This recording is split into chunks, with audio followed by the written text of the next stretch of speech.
cleared up. Mr. Joseph is on two probations. The one I already went through in cause number 20-35818. And then there's an additional probation in cause number 20-35476.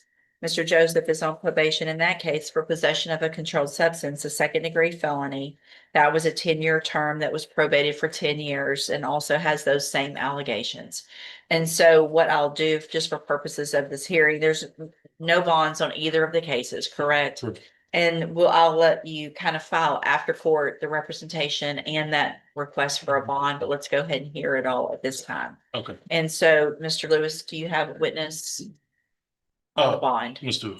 Joseph. Mr. Joseph, best you can, raise your right hand, sir. Do you swear or affirm the testimony you're going to give in this hearing will be the truth, the whole truth, and nothing but the truth? Yes, ma'am. All right, go. Mr. Joseph, you state your full name for the record. Justin Joseph. Okay, and Mr. Joseph, you do understand we're here to address your bond issues in regards to these cases? Yes, sir. Okay, now, as far as your working situation, do you currently have a job? I was going back and forth to the Port of Beaumont, but before all this had happened, I had filled out an application for AMCO. Speak up, please. I said I was working back and forth at the Port of Beaumont, but before all this had happened, I had just filled out an application for AMCO off of West Calder doing vacuuming and hydroblasting. Now I'm supposed to start that, but turn myself in to take care of all this. And as far as any additional responsibilities, especially in regards to your family, what kind of responsibilities are those?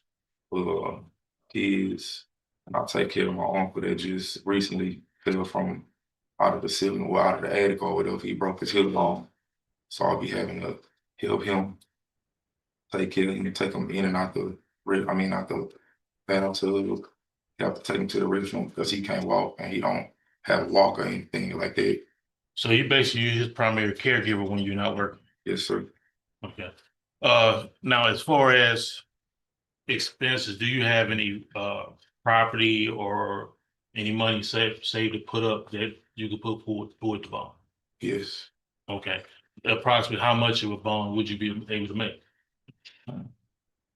Probably like 10,000 a piece, or no more than 20,000 a piece, probably. Okay. And as far as any conditions of a bond, a lot of these allegations, of course, deal with drug use. Do you have any concerns or objections to wearing a drug patch or applying with any pretrial conditions judge would have for you? So I can wear a drug patch, ankle monitor, or whatever you need me to do. Listen, I pass the witness, Judge. I have no questions for this witness, Your Honor. All right, any other witnesses? No, Judge. Any witnesses, Mr. Nichols? I have Ms. Cole here, Your Honor. I'd like to ask her briefly a couple Yes, of of course. questions. Good morning, ma'am. Would you please raise your right hand? Do you swear or affirm the testimony you're going to give in this hearing will be the truth, the whole truth, and nothing but the truth? Yes. Thank you. Go ahead. Ms. Cole, are you the officer that's been supervising Mr. Joseph? Yes, sir. And how long have you done that for? Since he got out of safety placement and started outpatient, so that would have started in November. When was he ordered to go to safety? He was ordered to go to safety January 9th, 2025. And so after he completed that, he was, was he successful at safety? He was successful in the unit placement and the residential aftercare, but not the safety outpatient aftercare. When did he complete that residential aftercare? The residential aftercare was completed October 24th, 2025.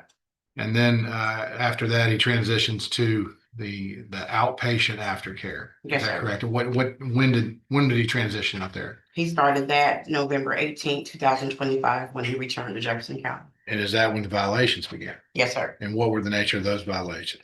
He has not submitted for one UA since being out of safety. He's came to the office and he has failed to submit every single time that he has showed up. What can you tell the court what happens when he fails to submit? He's in the office, he's told he needs to do a urinalysis. What happens? The last time that he failed to submit, he said that his sister had emergency surgery and we were in the UA lab. And I said, if you walk out that door, this is a failure to submit. And we went back and forth for about 5 minutes and eventually he got it, walked out and left. Took longer arguing about it than it would have just to do it. Absolutely. What happened on January 14th of 2026? He actually I was out sick, but my supervisor called me at home. He had an admin hearing, and during that, the other safety officer, Officer Robert Menard, tested him, and as he was testing him, Mr. Menard observed him scooping the water out the urinal and handing it to him for a UA. It was cold and it was clear, and there was no way it was his urine. I filed the complaint. Don't talk unless somebody's asking, don't talk unless someone asks you to talk. Are you familiar with the circumstances of his apprehension? He was supposed to report to my office, but he failed to report. And all I saw was that he got arrested. But in the midst of that, I was getting phone calls saying that he was in Houston at the hospital with his child. And the mother of the child was calling, stating that he was under the influence and scaring her. I got 2 different calls, and another officer got a call as well. Was he arrested in Houston? No, sir, he was arrested in Jefferson County. Do you recall that he was causing an outburst or some sort of disturbance in Houston? Yes, sir. Okay, I'll pass witness. Any questions of this witness? Just briefly. To the safety aftercare, what does that entail? Which one? There's 2 different ones. Which one was Mr. Joseph assigned to? He was assigned to, but there's 3 phases of safety. Okay, The unit placement, which is in the prison, the residential aftercare, which is at the halfway house, and then the outpatient aftercare is a 9-month program where he has to attend 2 groups a week, 2 individual counseling sessions with a counselor per month, submit to random UAs, attend NAAA meetings twice a week, and obtain a sponsor within 90 days. okay. So basically the urinalysis is all part of that 3rd section or what you talked about for that. Yes, sir. All of that is part of that. And that's the main component of it. Because if he's in the SAFE program, that means he has a substance abuse issue. Mhm. And if you're not willing to submit to that, to probation, that is a presumptive positive. Okay. So I have nothing else. No other witnesses, Your Honor. The final sentence lands at 8 years, a significant increase from the original proposal, but still far below the life sentence Harrison could have faced for a first-degree felony. The judge's closing warning sends a clear message: in Jefferson County, continuing to associate with guns or armed offenders after release could lead to even harsher consequences. For Harrison, this agreement likely prevented a much more severe outcome. Okay.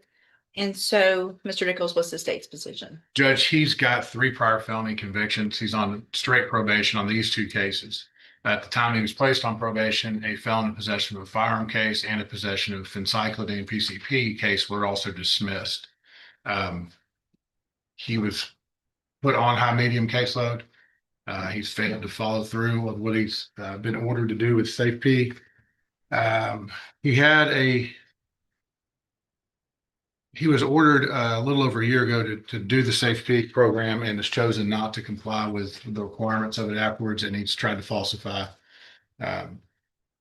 the testing. Judge, while he may be entitled to a bond, I would ask that the court make it sufficiently high to keep him here in Jefferson. No, they're both adjudicated, so Oh, he's not then I'm asking for no bond, Judge, because frankly, I don't think that he's done anything to show the court that he's going to follow the